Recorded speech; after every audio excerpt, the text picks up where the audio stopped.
Hello बच्चों, क्या हाल चाल। मस्त एकदम। मैं रोहित कुमार आप सभी को भगत द लर्निंग प्लेटफॉर्म पर स्वागत करता हूं। आज मैं लेकर के आया हूं प्रकाश की प्रकृति एवं परावर्तन का लेक्चर नंबर 8 और समतल दर्पण का पार्ट 4। ठीक है, हमने इससे पिछला वीडियो लेकर के आया था प्रकाश की प्रकृति एवं परावर्तन का लेक्चर नंबर 7 और समतल दर्पण का पार्ट 3। उसमें हम लास्ट टॉपिक चर्चा किए थे समतल दर्पण में वेग। समतल दर्पण में वेग यानी वेलोसिटी इन प्लेन मिरर। तो वहाँ पे हम केस 1 की चर्चा किए थे। तो हम बताए थे कि क्या है कि वेग एक सदिश राशि है। क्या वेग को इंग्लिश में वेलोसिटी कहता है, ये एक सदिश राशि यानी वेक्टर है। तो इसको हम दिशा के साथ लिखेंगे, इसीलिए भी से इसको सूचित करते हैं और ऊपर में वेक्टर लगा देते हैं। इसको क्या पढ़ते हैं, वेक्टर यानी भी वेक्टर। ठीक है, और इसीलिए तो यहाँ पे हमको दिशा लेना है, तो यानी हम चिन्ह के साथ लेंगे, माइनस और प्लस के साथ। तो बताया था कि ये समतल दर्पण हुआ। अगर इधर की तरफ कोई वस्तु जा रहा है, ठीक है, यानी कि कहाँ से, बाएं से दाएं की तरफ जा रहा है, तो उसका वेलोसिटी हम पॉजिटिव लेंगे। अगर दाएं से बाएं की तरफ आ रहा है, यानी लेफ्ट से राइट जा रहा है तो पॉजिटिव, और राइट से लेफ्ट आ रहा है तो हम निगेटिव लेंगे। ठीक है, और कोई वस्तु अगर ऊपर की तरफ जा रहा है तो उसको हम पॉजिटिव लेंगे, अगर नीचे की तरफ जा रहा है तो उसको हम निगेटिव लेंगे। ठीक है, तो इसके लिए हम पहला केस पिछले लेक्चर में हम चर्चा कर चुके हैं कि यदि वस्तु दर्पण के लंबवत गति करता हो, जैसे ये दर्पण हुआ तो देखे ना, ये वस्तु या ऐसे दर्पण करे या दर्पण ही गति करे, तो बताया था कि वेलोसिटी ऑफ मिरर यानी कि दर्पण का वेग बराबर वस्तु का वेग प्लस प्रतिबिंब का वेग बाई 2। इसकी हम डिटेल चर्चा लेक्चर नंबर 7 में हम कर चुके हैं। अगर जो देखे तो ठीक है, अगर नहीं देखे तो डिस्क्रिप्शन में लिंक दिया हुआ है, वहां से जाकर के देख ले। अब हम इस वीडियो में इससे आगे हम चर्चा कर रहे हैं। ठीक है,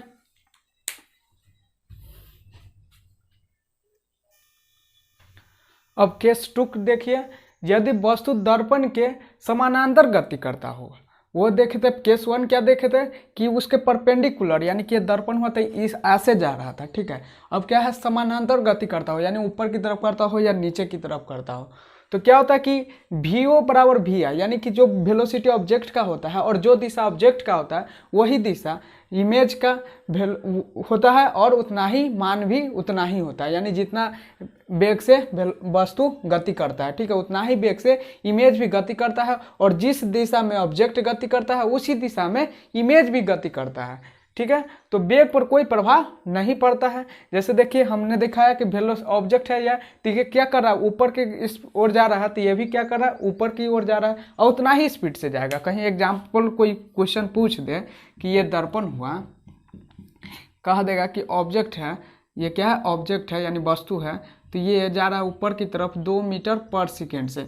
तो कहेगा कि इमेज का गति क्या होगा, यानी इमेज का वेग क्या होगा, तो हम कहेंगे कि ऊपर की तरफ जा रहा है। ये कहाँ जा रहा है, ऊपर की तरफ, तो ये भी जाएगा ऊपर की तरफ, और कितना ही स्पीड से, 2 मीटर पर सेकेंड से। ठीक है, तो ये था केस नंबर 2। अब केस नंबर 3 देखिए। जनरली पॉलिटेक्निक में है आपके लेवल का केस 1 और केस 2 से क्वेश्चन पूछे जाते हैं। केस 3 थोड़ा इससे ज़्यादा लेवल हाई हो जाता है, तो उतना पूछने की संभावना बनता नहीं है, लेकिन हम हल्का हिंट्स दे देते हैं, क्योंकि उसको समझने से पहले आपको वेक्टर समझना होगा। तो वेक्टर तो पढ़ना है नहीं, तो फिर वेक्टर पढ़ना ही नहीं चैप्टर, तो वो वहाँ पर बना नहीं पाइएगा सवाल को, अगर थोड़ा कॉम्प्लिकेटेड क्वेश्चन दे दे तो इसलिए हम हल्का वहाँ पे हिंट्स दे रहा है। ठीक है ना, केस 1 केस 2 और केस 3 जब वेक्टर पढ़ लीजिएगा तो वो एकदम इजीली समझ में आ जाएगा। ठीक है, इसी दोनों को क्या करेंगे, हम जोड़ देंगे। तो चलिए देखते हैं केस 3। तो देखिए केस 3 क्या कर रहा है, यदि वस्तु दर्पण के साथ कुछ कोण पे मूव करता हो, यानी कि दर्पण के साथ क्या कर रहा है, कुछ कोण पे गति करता होगा। ठीक है, तो उसको समझने से पहले एक थोड़ा समय कंसेप्ट समझ लीजिए वेक्टर का। जैसे कि ये मान लीजिए कि वेक्टर ए है, ठीक है, ये क्या है, वेक्टर ए है, और वो क्या किया है, ये एक्स एक्सिस के पैरेलल में कितना डिग्री का कोण बनाया हुआ है, थीटा। तो यानी जितना कोण बनाता है वो इधर कॉस हो जाता है, तो ठीक है ना, तो थीटा पढ़ा ना रहा तो ये कॉस थीटा हो जाएगा, और ये हो जाएगा साइन थीटा। इसके परपेंडिकुलर यानी कि ये दोनों के बीच में कितना 90 डिग्री का कोण, यानी ये हुआ, तो इसके हम पैरेलल में परपेंडिकुलर हम एक वेक्टर ड्रॉ कर लेंगे तो उसका कंपोनेंट क्या हो जाएगा, ये थीटा था ना, तो ये कॉस थीटा, तो ये हो जाता है साइन थीटा। अगर इसके साथ थीटा बनाता तो ये कॉस थीटा, तो ये साइन थीटा हो जाता, ठीक है। और उसके बाद देखिए किसका था, ए का था ना, तो इसीलिए ए का था, तो ये हो गया ए कॉस थीटा, तो ये हो गया ए साइन थीटा, ठीक है। और इसका रिजल्टेंट यानी कि रिजल्टेंट आएगा, अगर दोनों ऐसा वेक्टर दिया रहेगा तो इसका बीच में कोई एक ही ना उत्तर, कोई एक ही ना होगा, तो एक उत्तर के लिए क्या करते हैं, ये बराबर हो जाता है रूट अंडर इसका स्क्वायर और प्लस इसका स्क्वायर, ठीक है। वैसा ही यहाँ पे तो देखिए, तो क्वेश्चन हमने दे दिया है क्या, प्लेन मिरर है, ठीक है, और ये ऑब्जेक्ट है तो ऐसे गति कर रहा है, यानी कि ये इसके एक अक्ष के समानांतर कितना 45 डिग्री से कोण बनाते हुए 2√2 मीटर पर सेकेंड स्क्वायर से, सॉरी 2√2 मीटर पर सेकेंड से गति कर रहा है। तो कहेगा कि इमेज कितना के गति से करेगा, ठीक है ना। तो ये तो आपको क्लियर हो गया, ये ऐसे जा रहा है तो इमेज भी कैसा आएगा, ऐसे आएगा। ये तो खुद ही से ड्रा कर सकते हो, ऐसे हम दिखाते कैसे। तो ये कितना है, कॉस 45 डिग्री है, तो इसके साथ 45 बना रहा है, ये इसका अर्थ क्या है कि इधर कितना होगा कॉस 45, इधर होगा कॉस 45। तो ये क्या हो गया, परपेंडिकुलर वेलोसिटी, यही ना प्लेन मिरर के परपेंडिकुलर वेलोसिटी यानी केस 1, ठीक है। और ये हो गया, ऐसे खींच लेंगे, तो ये क्या हो गया पैरेलल वेलोसिटी यानी केस 2, ठीक है। तो ये था क्या बताया कि जिसके साथ बनाता है एंगल वो कॉस हो जाता है, तो दूसरा वाला साइन हो जाता है। तो इसके साथ कॉस 45, तो ये क्या हो जाएगा साइन 45, कितना हो जाएगा साइन 45, ठीक है, साइन 45। और इसका मान कितना था 2√2, तो ये क्या हो जाएगा 2√2 कॉस 45, तो ये भी क्या हो जाएगा 2√2 साइन 45, ठीक है। अब यहाँ से देखिए, तो हमको तो पहले ये वेलोसिटी निकालिए, तो 2√2 और कॉस 45 का मान कितना होता है 1/√2, तो 1/√2, ठीक है। तो √2 से √2 कैंसिल हो गया, तो ये कितना हो गया 2 मीटर पर सेकेंड। और इसको देखिए तो ये भी हो जाएगा, साइन 45 का भी मान उतना ही होता है 1/√2 ही, यानी ये भी हो जाएगा 2 मीटर पर सेकेंड। तो देखे ये ऊपर की तरफ जा रहा है 2 मीटर पर सेकेंड से, तो यानी ऊपर, तो ऊपर वाला है जो पैरेलल वेलोसिटी है, तो इसका अर्थ है कि वो भी उतना ही स्पीड से जाएगा, क्योंकि उस पर कोई फर्क नहीं पड़ता है, ऊपर की तरफ जा रहा है, तो ये भी ऊपर की तरफ ही जाएगा 2 मीटर पर सेकेंड, ठीक है। और ये क्या कर रहा है, इधर की तरफ जा रहा है, कितना 2 मीटर पर सेकेंड से इधर की तरफ। और ये क्या है, मिरर को हम कुछ नहीं वेलोसिटी दिखाया, इसका अर्थ क्या कि ये रेस्ट में है। तो जब रेस्ट में रहता है तो Vm क्या हो गया मेरा 0 हो गया, Vm कितना हो गया 0 हो गया। और ये कितना है 2 मीटर पर सेकेंड, तो ये इधर की तरफ जा रहा है, तो जब इधर जाता है यानी बाएं से दाएं की तरफ जाता है तो क्या होता है पॉजिटिव होता है। तो मेरा Vo क्या है, Vo है ना, तो Vo बराबर इतना है, और ये पॉजिटिव होगा, तो हम जानते हैं कि क्या Vm बराबर Vo प्लस Vi/2, ठीक है। तो Vm मेरा कितना है 0, तो 0, अब Vo, तो Vo कितना हुआ 2, तो 2 प्लस Vi, तो Vi हमको निकालना है बाई 2। देखिए 2 से 2 ये गुना होगा तो क्या हो गया 0 में 2 से गुना होगा तो 0, तो Vi बराबर कितना होगा -2 मीटर पर सेकेंड। तो -2 मीटर पर सेकेंड कहने का मतलब क्या कि ये जो वस्तु का जिधर गति था उसके उल्टा, तो ये इधर की तरफ जा रहा था, इधर ना जा करके इधर आएगा, यानी इधर आएगा, और वो कितना के बेग से आएगा 2 मीटर पर सेकेंड से, तो 2 मीटर पर सेकेंड। अब बताया कि जब एक ये रहेगा और ये रहेगा तो इसका रिजल्टेंट कहाँ आएगा, बीच में आएगा, तो इसके बीच में क्या होगा इधर की तरफ आएगा, ठीक है। कितना एंगल पर आएगा तो वो देखिए, जब समान ही दोनों तरफ वेक्टर है ना, तो समान ही एंगल पर, तो ये कितना डिग्री 90 डिग्री, तो 90 डिग्री का आधा कितना हो गया 45 डिग्री। अगर असमान रहता है तो कुछ एंगल पर निकलता है, ठीक है ना। तो थीटा मान करके हम बना लेंगे, अभी उतना पूछेगा ना क्या बोले वेक्टर पढ़िएगा तो समझ में अच्छा से आ जाएगा। अभी ऐसा ही दिखा रहा है केस 3, ठीक है। तो क्या हो 45 डिग्री पर, और बताया कि इसका रिजल्टेंट इधर होता है, तो रिजल्टेंट बराबर क्या होता है ये इसका स्क्वायर प्लस इसका स्क्वायर, तो निकाल लीजिए। तो ये मान लीजिए VR क्या है मेरा रिजल्टेंट है, ठीक है।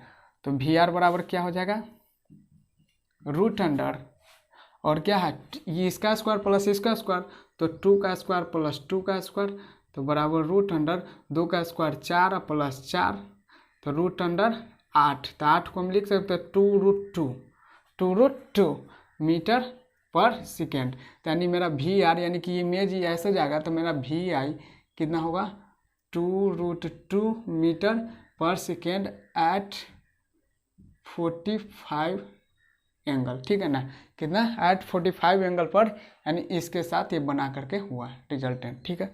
तो यही था टाइप 3।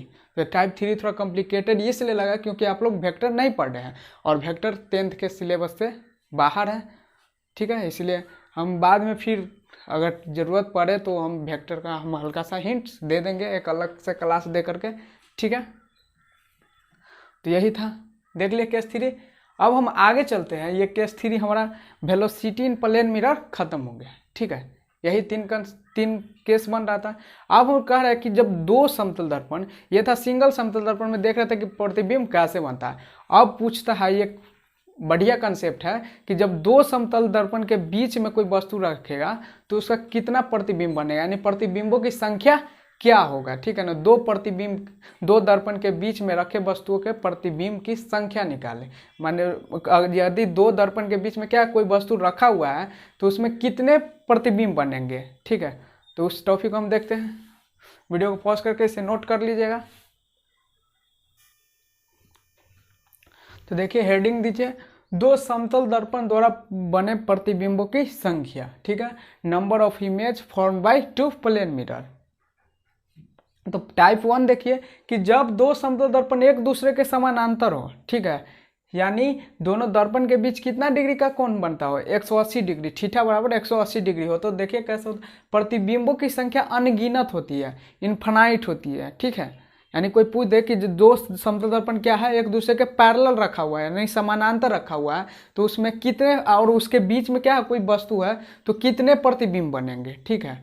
तो प्रतिबिंबों की संख्या क्या हो गई, अनगिनत बनेंगे। अब देखिए कैसे बनता है, देखिए एक हम समतल दर्पण ले लिए M1 और दूसरा ले लिए M2, और उसके बीच में बीचों बीच नहीं, यानी कि कहीं पर भी, यहाँ पर रखते, यहाँ पर रखते, यहाँ पर रखते, जहाँ मरे वहाँ पे हम रख दिए, ठीक है। तो देखिए कैसे इमेज बनता है। तो सबसे पहले हम बताया कि समतल दर्पण में इमेज बनाने के लिए हमको दो परावर्तित किरण की आवश्यकता होती है, क्योंकि दो होगा तभी तो कटेगा, तो वहाँ पे इमेज बनता है।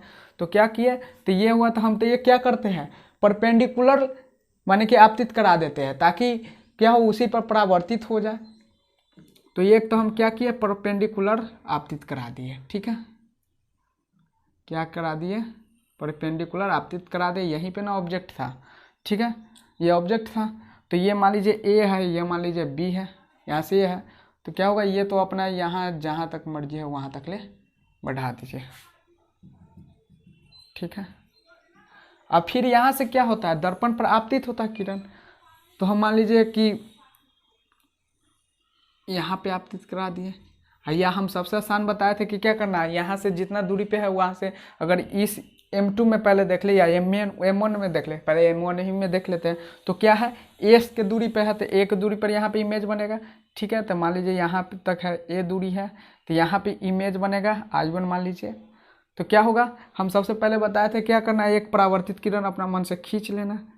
तो मान लीजिए कि हम ऐसे खींच लिए, ठीक है। थोड़ा कई सारी इमेज को दिखाना है तो हम थोड़ा और इसको झुकाते, ठीक है। ये हुआ, तो हमको क्या करना है, ये क्या था, परावर्तित किरण था। ये क्या था, परावर्तित किरण था। और यहाँ पे आपतित कराने के लिए क्या करते हैं, हम यहाँ से जोड़ देते हैं, ठीक है। तो ये हो गया मेरा आपतित किरण, ये परावर्तित किरण, ठीक है। किसके लिए, इसके लिए। अब फिर इसका देखिए इसमें, तो ये क्या है बी, और फिर देखिए यहाँ पे जितना दूरी पे है उतना दूरी पर यहाँ पे बन जाएगा, तो यहाँ पे हो गया बी, तो ये बी डिस्टेंस पर हो गया, ठीक है। और ये क्या था, I1 या इधर बन चुका है, अब ये क्या बनेगा I2, उसी वस्तु का नहीं, एक पहले इसमें बना फिर इसमें बना, और इसका भी करना है। तो हम क्या करें, जितना परिमाण है उतना पे एक रे को परावर्तित करा दीजिए, ठीक है। एक रे को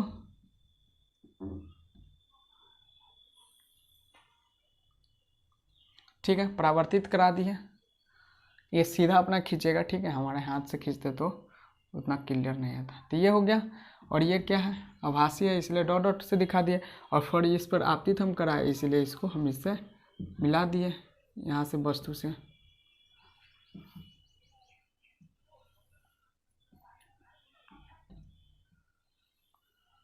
ठीक है। तो ये मेरा आपतित हुआ, ये परावर्तित हुआ। अब 1 मिनट देखिएगा कि क्या हुआ कि इससे जो परावर्तित हुआ फिर इस दर्पण पर क्या हो गया, आपतित हो गया। इस दर्पण पर क्या हो गया, आपतित हो गया। यानी ये इस दर्पण के लिए ये क्या था, परावर्ती था, ये क्या था, परावर्ती था। लेकिन जा करके कहाँ टकराया, इस दर्पण पर M2 पर। तो M2 के लिए क्या हो गया, आपतित हो गया। किसके लिए, इस वस्तु के लिए। अब क्या होगा, ये किरण क्या हुआ, आपतित हुआ। तो आपतित ये इस पर क्या हो गया, आपतित हो गया। इस पर ये आपतित हुआ ना, इस दर्पण पर क्या हो गया, आपतित हुआ। और आपतित हुआ किस वस्तु के लिए, यानी किस वस्तु के लिए, ये I1 था, ये प्रतिबिंब था। लेकिन अब इस दर्पण के लिए ये किसका काम कर रहा है, वस्तु का काम कर रहा है। किसका काम कर रहा है, वस्तु का काम कर रहा है। क्योंकि यहाँ से क्या हो गया, आपतित हो गया। यहाँ से क्या हो गया, आपतित हो गया। ठीक है, तो यहाँ से जब आपतित हो गया तो फिर क्या होगा, यहाँ से फिर कोई परावर्तित करा लीजिए अपना मर्जी से। तो मान लीजिए ये कितना दूरी पर है। अब यहाँ से देखिए, यहाँ से है ना, तो यहाँ से देखिए इसके बीच में कितना दूरी है, B। यहाँ पे दर्पण है तो क्या होगा, B और A यानी 2A + B। तो यहाँ पर भी B इतना हुआ और फिर इधर 2A, यानी कि मान लीजिए यहाँ पे I3। यहाँ पर क्या बनेगा, I3 बनेगा। और इससे क्या करना है हमको, यहाँ पे ये आपतित है तो इसी से होकर के परावर्तित कराना है। मान लीजिए ऐसे हुआ और ऐसे निकल गया। ठीक है, ऐसे डॉट डॉट डॉट डॉट से दिखा दीजिए। ठीक है, और ये फिर क्या हो गया, परावर्तित हो गया। ऐसे देखें, फिर यहाँ पे देखिए इस दर्पण पर ये परावर्तित हुआ तो ये इसके लिए क्या हो गया था, I2 के लिए आपतित हो गया था। तो फिर देखिए यहाँ से क्या है कि A और 2B, A + 2B इधर का वस्तु है। तो दर्पण से इधर A + 2B पर क्या होगा, प्रतिबिंब बनेगा। तो A इतना है और इधर 2B इतना आ जाएगा। मान लीजिए ये है गया 2B, यानी यहाँ से यहाँ क्या हो गया, A + 2B। और ये क्या बना, I3 बन चुका है। फिर क्या बना, I4 बना। किसके लिए, इसके लिए। तो यहाँ से क्या होगा, परावर्तित होगा। तो फिर मर्जी है तो परावर्तित करा दीजिए इस पे। ठीक है, और फिर देखिए ये इसके लिए आपतित हो गया। किसके, इस वस्तु के लिए, इसको वस्तु माने। तो ऐसा ही करते करते चलता जाएगा आगे तक ले, तो कितना प्रतिबिंब बनेगा, अनगिनत बनेगा। ठीक है, तो ये एक था।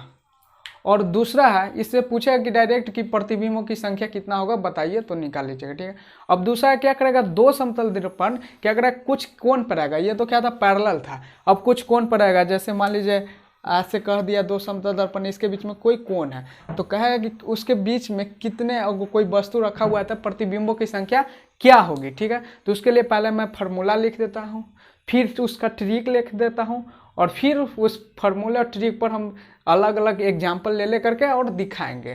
ठीक है, कहा कि फिर पहले दिखाएंगे, फिर फार्मूला बताएंगे, फिर ट्रिक बताएंगे, तो जिससे क्या हो जाएगा, समय ज़्यादा लग जाएगा। तो इसलिए हम पहले क्या करते हैं, फार्मूला को नोट कर देते हैं, फिर ट्रिक को नोट करा देंगे, उसके बाद हम एग्जाम्पल ले करके दिखाएंगे। उसके बाद अपना से प्रैक्टिस करने के लिए कुछ क्वेश्चन दे देंगे, उसको खुद से प्रैक्टिस कीजिएगा। ठीक है, तो इसको नोट कीजिए, हम फिर आगे बढ़ते हैं।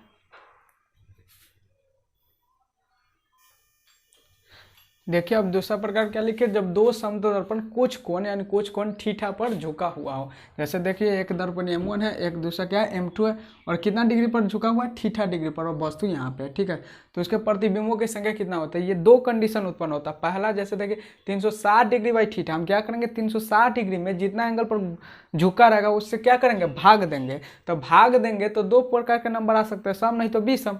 तो अगर सम आएगा तो प्रतिबिंबों की संख्या क्या हो जाएगा, n-1। n-1 क्या होगा, 360 डिग्री बाई थीटा बराबर n, यानी 360 डिग्री में जैसे देखिए एग्जाम्पल दिखाए हैं, तो क्या है कि 60 डिग्री पर झुका हुआ है, यानी यहाँ पे थीटा कितना है, 60 डिग्री। तो क्या हुआ, 360 डिग्री बाई थीटा हम निकालते हैं, तो 360 डिग्री बाई 60 डिग्री, तो काट खोट के कितना होगा, 6। 6 क्या है, सम है, क्या है, सम है। तो सम रहेगा तो प्रतिबिंबों की संख्या क्या होता है, n-1। तो प्रतिबिंबों की संख्या n-1 यानी 6 - 1 बराबर 5। ठीक है, अब b देखिए कि यदि इतना बाई थीटा बराबर क्या होगा, n क्या होगा, विषम होगा तो क्या होगा। तो वहाँ पे दो स्थिति उत्पन्न होते हैं।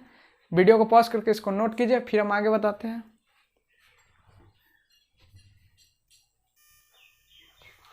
अब देखिए दूसरा क्या है, यदि 360 डिग्री बाई थीटा बराबर क्या, n, और n क्या होना चाहिए, विषम होना चाहिए। सम देखें तो सम में डायरेक्ट क्या, अगर सम आएगा तो सीधे n-1, यानी जितना भाग देने के बाद आएगा उसमें से एक घटा देंगे, उतना प्रतिबिंबों की संख्या हो जाए।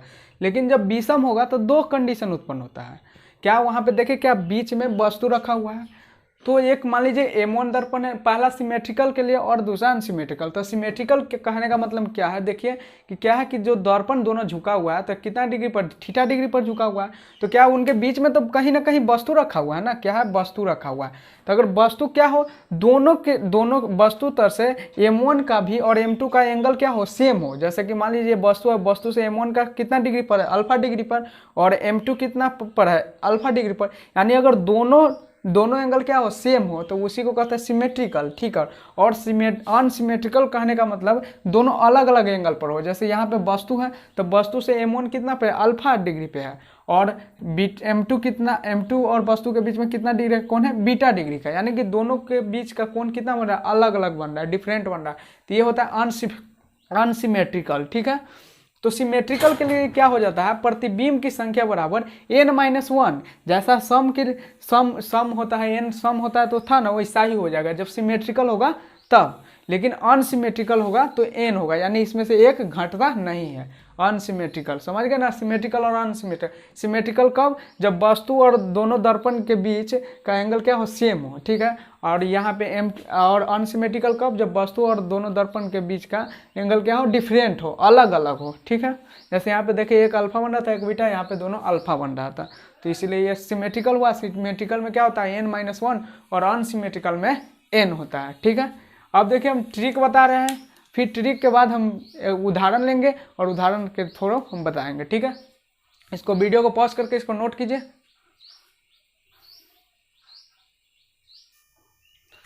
अब देखिए क्या था, फार्मूला देखिए 3 फार्मूला था, वही में कहीं कन्फ्यूजन हो जाए तो गलत होने की भी संभावना है।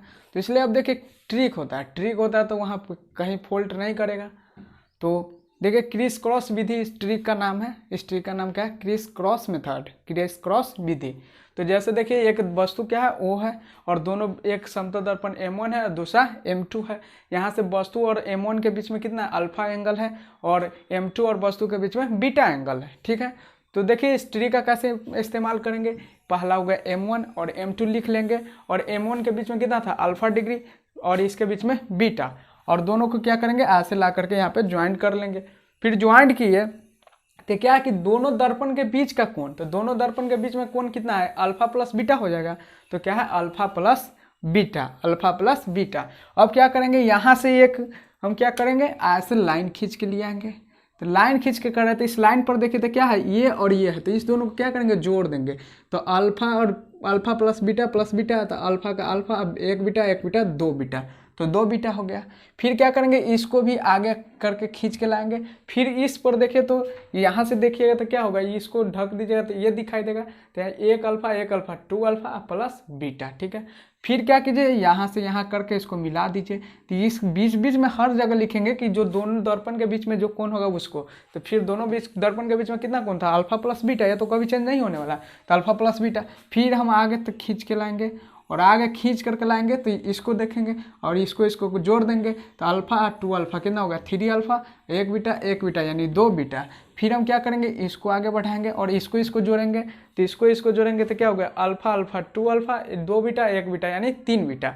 फिर हम ऐसे आगे बैठाएंगे, ये दोनों के बीच में कौन का था, कितना था, अल्फा प्लस बीटा, तो अल्फा प्लस बीटा, ऐसे हम आगे तक ले करते जाएंगे। अब देखिए कहाँ तक करते जाएंगे, तो ये लिखा हुआ है। तो क्या है, जब तक आगे जाएंगे तब तक कोण 180 डिग्री से छोटा हो जाएगा। यानी कि नोट को एकदम याद रखिएगा, नोट याद रखिएगा तभी तो ये लगा पाइएगा, ठीक है। इसलिए ये तो समझ में आ गया कि कैसे करना है। इसके बाद ये नोट को हर हाल में याद रखिएगा, ठीक है। यानी जब तक आगे जाएंगे तब तक कोण 180 डिग्री से छोटा आता जाएगा। यानी यहाँ पे जो मान आ रहा है, तो ये तो यहाँ पे हम अल्फा बीटा ले लिया अभी ट्रिक को समझाने के लिए ना, मान दिया रहेगा, तो यहाँ पे क्या हो, यहाँ पे क्या होगा, 180 डिग्री से जब तक छोटा आएगा तब तक हम जाएंगे। 180 डिग्री से जब ये बड़ा आ जाएगा तो हम उसके बाद नहीं जाएंगे। अगर 180 डिग्री से बड़ा आ गया यानी वहाँ पर इमेज बनेगा नहीं, यानी उससे ऊपर वाला ही काउंट करेंगे, ठीक है। फिर यदि किसी भी ब्रांच के तीनों कोनों का योग 360 डिग्री हो जाएगा तो दोनों प्रतिबिंब एक दूसरे को ढक देगा। जैसे ब्रांच कहने का मतलब ये क्या हुआ, ये एक ब्रांच था, ये तीनों, फिर क्या था, ये तीनों एक ब्रांच था, फिर ये तीनों एक ब्रांच था, और इस तीनों का योग करेंगे। अगर योग 360 डिग्री हो गया, 360 डिग्री के बराबर हो गया, अर्थात है कि दोनों इमेज क्या किया, एक दूसरे को ओवरलैप कर दिया, एक दूसरे को ढक दिया, जैसे ये हाथ एक दूसरे को ढक दिया तो इस दोनों के बाद एक ही प्रतिबिंब ना दिखाई देगा, ठीक है। तो इसलिए दोनों के बदला हम एक ही काउंट करेंगे और पहला प्रतिबिंब इस पे बना, दूसरा अल्फा पे, दूसरा इस पे, तीसरा इस पे, चौथा इस पे, पांचवा इस पे, छठा इस पर। अब मान लीजिए कि पांचवा छठा इस लूप का योग कितना हो गया 360 डिग्री। इसका अर्थ है कि पांचवा और छठा एक दूसरे को ढक दिया, यानी इस दोनों के बदला हम एक ही काउंट करेंगे, 5 और 6 ना काउंट करेंगे, दोनों के बदला एक ही प्रतिबिंब को हम काउंट करेंगे, ठीक है। तो यही था ट्रिक। अब देखिए एक क्वेश्चन देते हैं और सोल्व करके दिखाएंगे, ठीक है। इसको नोट करिए वीडियो को पॉज करके, फिर हम आगे बढ़ते हैं।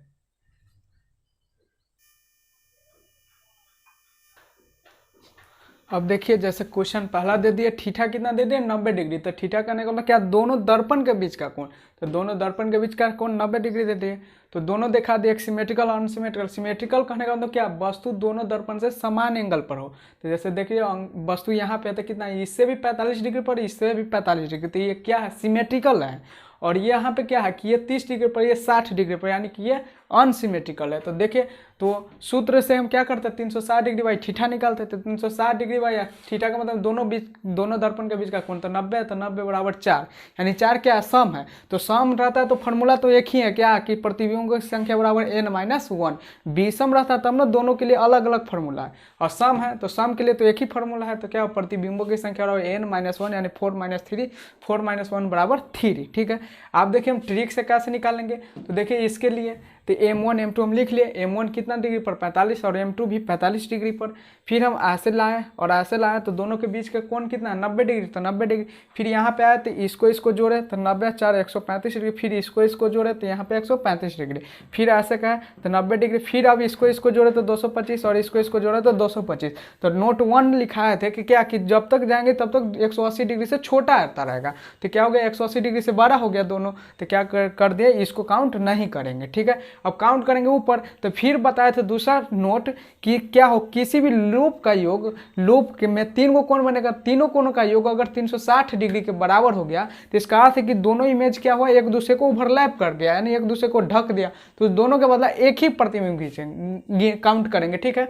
तो यहाँ पर क्या है, ये देखिए तीनों का योग कितना हो गया 360 डिग्री, जैसे 135 135 और 90। तो जोड़ेंगे तो कितना है 360 डिग्री। तो 360 डिग्री कहने का अर्थ है कि 2 के बदला 1, यानी एक ये बना एक ये बना, तो इस दोनों के बदला हम एक ही इमेज को काउंट करेंगे। तो पहला यहाँ पे बना, दूसरा यहाँ पे, और इस दोनों के बदला 1, तो 3, और इस पर तो बना नहीं, तो इसलिए प्रतिबिंबों की संख्या कितना हुआ 3। अब देखिए अनसिमेट्रिकल के लिए क्या करें, m1 m2 हो गया। तो m1 कितना डिग्री पर था 30 डिग्री पे, तो 30 डिग्री। m2 कितना पे था 60 डिग्री पर, तो 60 डिग्री। तो फिर अब यहाँ से करते हैं तो दोनों के बीच का कोण, तो दोनों के बीच का कोण कितना था 60 और 30 90, तो 90 डिग्री। फिर यहाँ से आगे आए तो इस दोनों को क्या करें, ऐड कर दिए, तो 90 और 60 कितना होगा 150 डिग्री। फिर इधर आ गया तो इस दोनों को जोड़ दिए, तो 90 और 30 कितना 120 डिग्री। फिर ऐसे लाए तो दोनों के बीच का कोण 90, तो 90 और 120 कितना हो गया 210, और फिर 90 और 150 कितना हो गया 240, यानी दोनों क्या हो गया 180 से बड़ा हो गया। इसका अर्थ है कि दोनों पर इमेज नहीं बनेगा, ठीक है।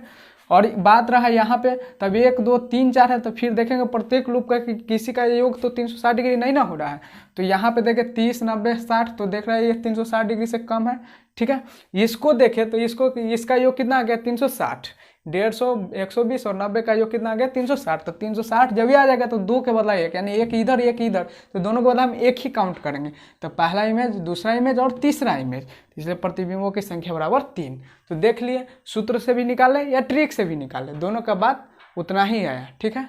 अब दूसरा लेते हैं क्वेश्चन जिसमें क्या हो, यह था सम, तो विषम वाला एक ले लेते हैं, ठीक है। तो इसको वीडियो को पॉज करके इसको नोट कीजिए। अब देखिए क्वेश्चन नंबर 2 क्या कर लिए, थीटा 120 डिग्री ले लिए। थीटा कहने का मतलब दोनों दर्पण के बीच का कोण, तो दोनों दर्पण का कोण का बीच 120 ले लिए। तो 2 ले लिए एग्जाम्पल, एक सिमेट्रिकल एक अनसिमेट्रिकल। तो सिमेट्रिकल कहने का मतलब वस्तु और दर्पण के बीच में क्या हो, सेम एंगल हो। तो यहाँ देखिए 60 डिग्री, यहाँ पर भी 60 डिग्री, दोनों सेम एंगल है। यहाँ पे देखिए अनसिमेट्रिकल, यानी कि यहाँ पे 90 है, यहाँ पे 30 है, दोनों अलग अलग एंगल, ठीक है, अनसिमेट्रिकल। तो देखिए सूत्र से क्या होता है 360 डिग्री बाई थीटा बराबर 360 डिग्री बाई 120 बराबर 3, ये क्या हुआ विषम। और विषम आता है तो सूत्र भी 2 होता है, सिमेट्रिकल के लिए n-1 और अनसिमेट्रिकल के लिए n। तो देखिए सिमेट्रिकल ये था तो इसलिए n-1 हो गया, तो कितना हो गया 2, और ये अनसिमेट्रिकल था तो इसके लिए n यानी कि 3 हो गया, ठीक है। और ट्रिक से आइए तो क्या है m1 m2, तो m1 के बीच में कितना 60 डिग्री और m2 के बीच में कितना 60 डिग्री। अभी दोनों को क्या करता है ऐसे मिला के लाते हैं, यहाँ पे दोनों दर्पण के बीच का कोण, तो दोनों दर्पण के बीच का कोण कितना था 120, तो 120 फिर 120 और 60 को जोड़े तो 180, फिर 120 और 60 को जोड़े तो 180। तो क्या बोले तब तक आगे जाएंगे जब तक 180 डिग्री से छोटा आता रहेगा, बराबर भी नहीं बोले थे, तो ये बराबर आ गया यानी कि नहीं होगा। तो कितना इमेज बना, एक ये और एक ये, तो प्रतिबिंबों की संख्या क्या हुआ 2। तो देखिए दोनों मिल गए आंसर। फिर यहाँ पे आइए तो m1 कितना था 90 डिग्री पर, m2 कितना था 30 डिग्री पे, तो ये फिर दोनों का है तो 120 हुआ योग, फिर इसको जोड़े तो कितना होगा 210, इसको जोड़े तो 150, ये क्या हुआ 180 डिग्री से 12 हो गया, यानी यहाँ पे इमेज नहीं बनेगा, इमेज यहाँ पे बनेगा। तो 1 2 3, तो प्रतिबिंबों की संख्या 3, तो दोनों का आंसर हो गया। देखें तो ये था समतल दर्पण कहानी। अब कुछ प्रश्न क्या करते हैं HW के लिए दे देते हैं, जो खुद से प्रैक्टिस कीजिएगा, इसमें तो कुछ है नहीं, ठीक है। तो वीडियो को पॉज करके इसको नोट कीजिए। फिर देखिए HW रहा प्रैक्टिस के लिए, वीडियो को पॉज करके इसे नोट कर लीजिए। प्रतिबिंबों की संख्या निकालना है, ये ऑब्जेक्ट है, यहाँ पे 20 डिग्री, यहाँ पे 30 डिग्री, यहाँ पे 40 डिग्री और यहाँ पे 50 degree, 70 degree, 20 degree, 15 degree, 5 degree और 10 डिग्री 10 डिग्री, ठीक है। तो ये रहा, वीडियो को पॉज करके HW को नोट कीजिए। हमने अब क्या किया कि समतल दर्पण के प्रत्येक टॉपिक को कवर किया जहाँ तक पॉलिटेक्निक में पूछ सकता है, ठीक है। पॉलिटेक्निक में या बोर्ड में 10th लेवल के किसी भी एग्जाम में यहाँ तक से प्रश्न पूछ सकते हैं। हमने प्रत्येक टॉपिक को कवर कर लिया। अब समतल दर्पण मेरा पूर्णतः समाप्त हो गया। अब है अगला टॉपिक गोलीय दर्पण। तो गोलीय दर्पण पर फिर कुछ दिन के बाद से लेक्चर आएंगे, क्योंकि कल से अब गणित का लेक्चर आएगा, क्योंकि गणित पर लेक्चर अभी रुके हुए हैं। फिर हम इसके बाद ही स्टार्ट करेंगे, गणित के लेक्चर आने के बाद फिर से हम जहाँ तक पढ़ाए उसके आगे ही स्टार्ट करेंगे, ठीक है। तो अगर ये वीडियो पसंद आए तो लाइक कीजिएगा, शेयर कीजिएगा, और प्रत्येक दिन इस चैनल का आप वीडियो चाहते हैं तो चैनल को सब्सक्राइब कर लीजिएगा और बेल आइकन को ऑन कर लीजिएगा, ताकि जब भी हम वीडियो अपलोड करें आप तक नोटिफिकेशन पहुंच जाए, ठीक है। तब यहीं पर हम अपना वीडियो को करते हैं विराम। Take care yourself and good bye.